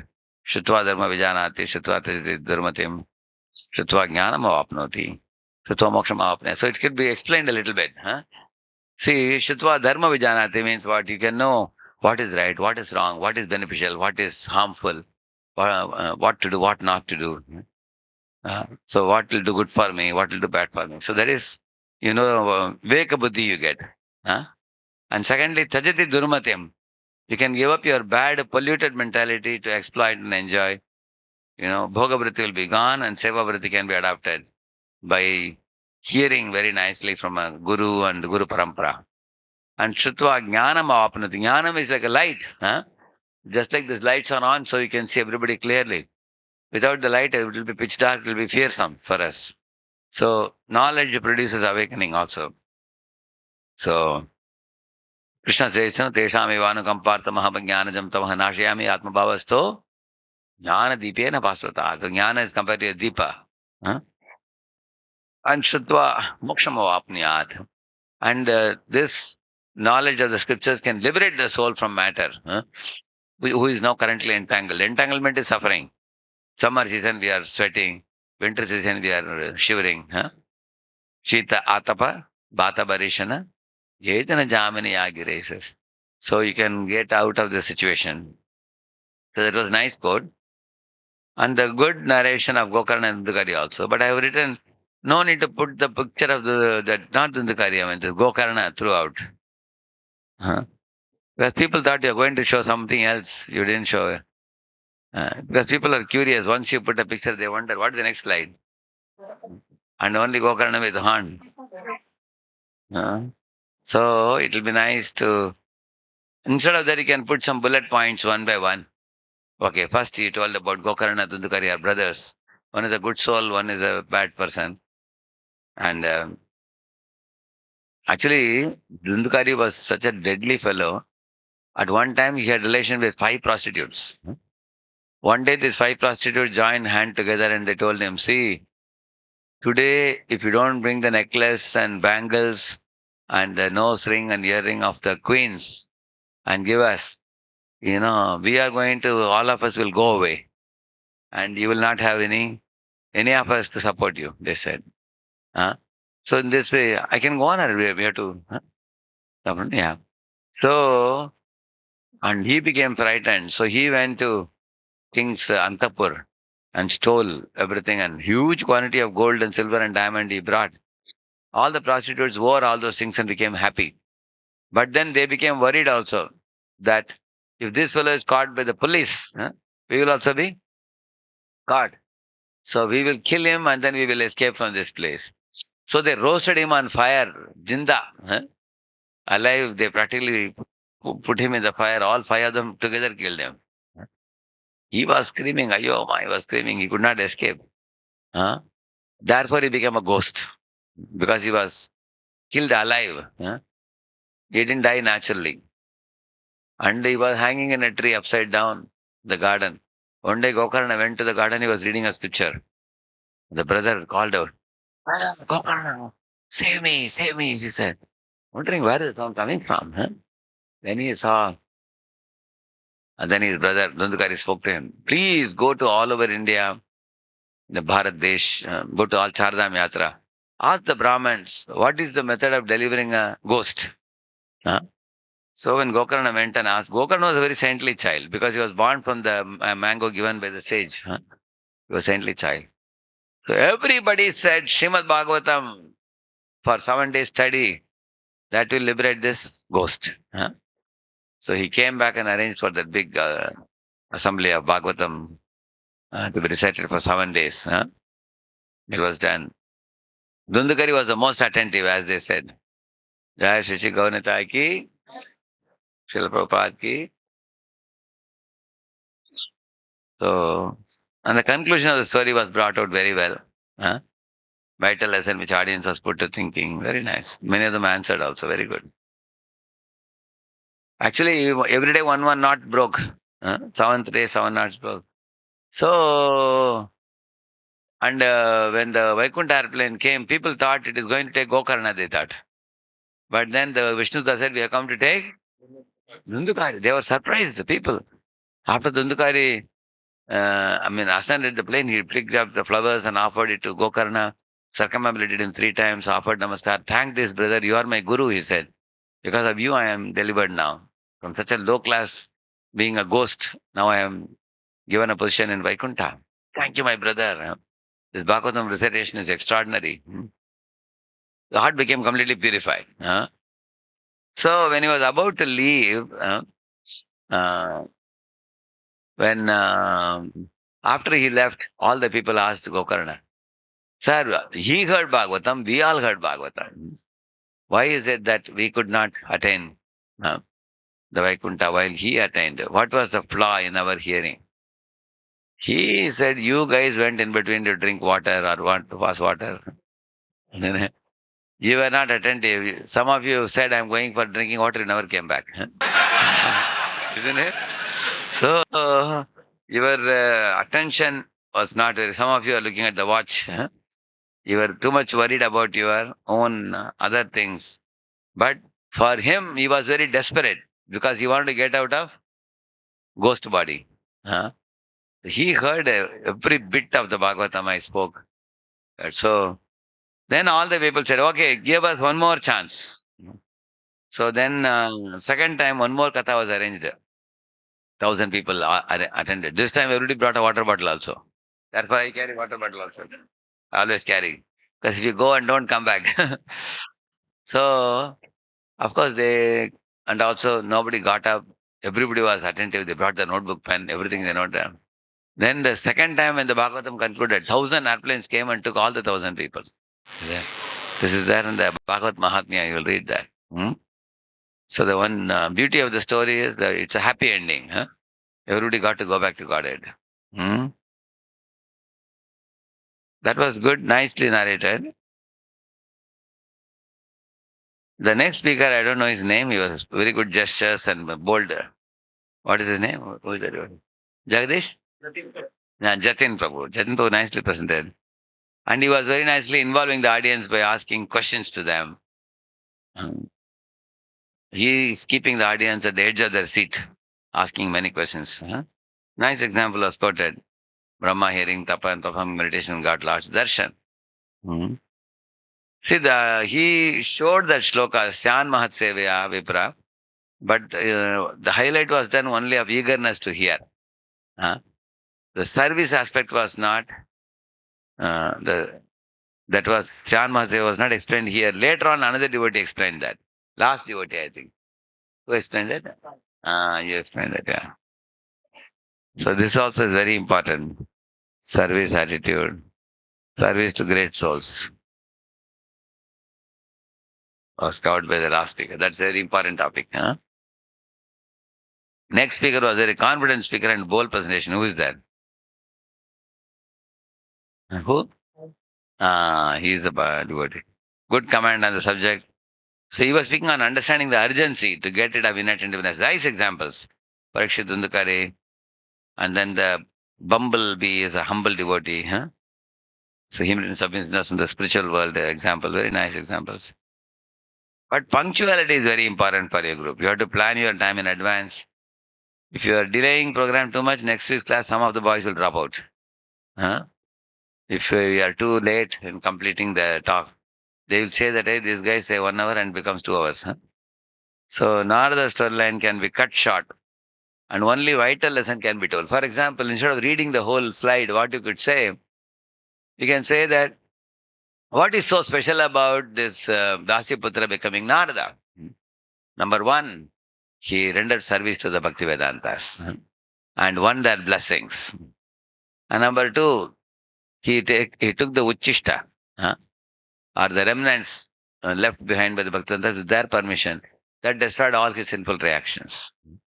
Number three, after the Bhaktivedantas left, after Chaturmas was over, the boy faithfully followed the teachings of the Bhaktivedantas and got a glimpse of Darshana of Vishnu. Number four, Vishnu told him, lifelong you will not see me, but the next life will become a great devotee. But continue your practice, he said. And he was sticking to the practice. He went to all holy places, he chanted the holy name, associated with saintly persons. He perfected his life.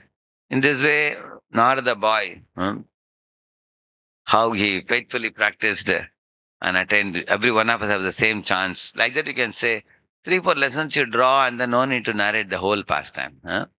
And once you put something on the slide, you don't see it and read it all over again. Because people are also reading, you're also reading. 2 readings are happening. So, but you can put less information and then you can tell the essential points. Okay. And then final takeaway here was very good thing. Great. So to illustrate the point on repeating without adulteration, the speaker gave a parrot as example. That is not considered very appropriate because in the Bhagavatam, the parrot is compared to Karmakandi Brahmins who just recite the mantras without assimilating the meaning. Parrot like repetition. Prabhupada says parrot, you say Hare Krishna, parrot says Hare Krishna. But to catch the throat, ka, you'll say. So, parrot is not glorified for repeating. But there is another type of parrot, Shukamukat Amrita Dravasamyutam. That parrot is a good parrot because that parrot is example is used for what? Guru speaks wonderfully, but Shishya, he makes it even more sweeter. Like Prabhupada's Guru Bhaktivinoda Thakur, his English was very difficult to capture. But our Prabhupada made it all easy for us to understand. Now, Prabhupada disciples, taking what Prabhupada has given, they have made it even more simpler. So as it comes down in Parampara, many of the Acharyas coming down, they are like a step-down transformer. They will make it easily understandable according to Desh Kal, Patra of the people in that particular times. So therefore, in the beginning of the Leelamrita book, introduction of Harvey Cox, Dr. Harvey Cox, he writes that the Guru Parampara is not a sequence of faceless masters. He says they are not faceless masters who blindly repeat. They actually, according to time, place, circumstance, present it in a way that people can comprehend and ultimately hook to the parampara and become first-class devotees. Like, for example, when I prepared to Discover Yourself in 95, 96, one of my goals was to give a little bit scientific touch. So, science and spirituality, blend. Then when I started going to corporate companies, then management and spirituality. So now we have these courses like email courses, efficient management and inspiring leadership. There we have a little management touch to the Srimad Bhagavatam. Similarly, science and spirituality. So when we have to present it as per the need of the audience so they can appreciate the subject, and then eventually it should lead them to Shuddha Bhakti, which is Srimad Bhagavatam. So, and also fish with open eyes, I don't know whether it is given in anywhere, I'm not sure. Is it a Shastric example, Prabhu? Fish, Yeah. Mike. That's somewhere you have to say. Which somewhere you heard? Source you have to quote. 4 kind of listener is explaining. I don't remember. Like 4 kinds. comparing with the Chetka bird, like you should be very choosy from where. No. Actually, is it this one? Matsi kurmi cha pakshini shishum palayate nityam tata sajjana sangati. Yes. This is darshana sparsha. See, darshana dhyana samsparsha makshi kurmi matsi kurmi cha pakshini. What that says is about care and protection. For example, a new boy who is becoming devotee, your care for that boy should be like a bird giving warmth to the eggs. Huh? And then the eggs hatch like incubator. Eggs hatch. So that's a touch. You embrace or you pat on the back, they feel very nice. And then when a boy has become a little more serious devotee, then he is like a fish and you are like a fish. With your eyes, you are always watching whether he is safe. Huh? कैसा जा रहा है, कैसा आ रहा है, कैसा चल रहा है माल ऐसा. You don't go near. From a distance, you watch. You don't catch. Huh? Just watch. And when he grows even more, now he passed out of the course and he went to faraway place working somewhere. Then you are like a tortoise. He is far away, you are here, but still he is in your radar range. Huh? You just give a call. How from a distance you take care. Like a tortoise is inside the ocean, baby is outside. But whenever there's danger for the baby, the tortoise will come out. The three examples are given for care. Huh? But here the example was given for keeping eyes open in Bhagavatam class.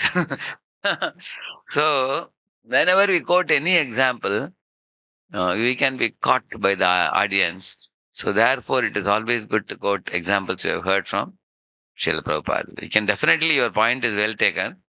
The point about keeping the eyes open in the class is important. One fellow came to Prabhupada and said, Swamiji, in your temple, all the guys are sleeping in your class. And Prabhupada said, no, they are all listening. Prabhupada said, no, Swamiji, I am telling you, they are all sleeping. Prabhupada said, how much time do you think they were sleeping? 95% they were sleeping, he was telling. And Prabhupada said, see, the 5% they are awake, still they are so serious devotees. And Prabhupada said, look at you, you are not even coming and sitting in the class. So they are better. So, even if a devotee is struggling to keep awake because of late night service, but at least they are eager to hear, no problem. Some guys are looking like sleeping, but if you ask questions, they answer correctly. Probably they are in samadhi, probably. They ask questions.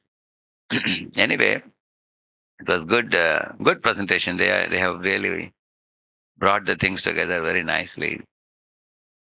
And the acronym was very good. What was the acronym? Hear, and eagerness to hear, and then alertness and regularity. Very, very good. Very nice. Let us give an applause for this team. Hare.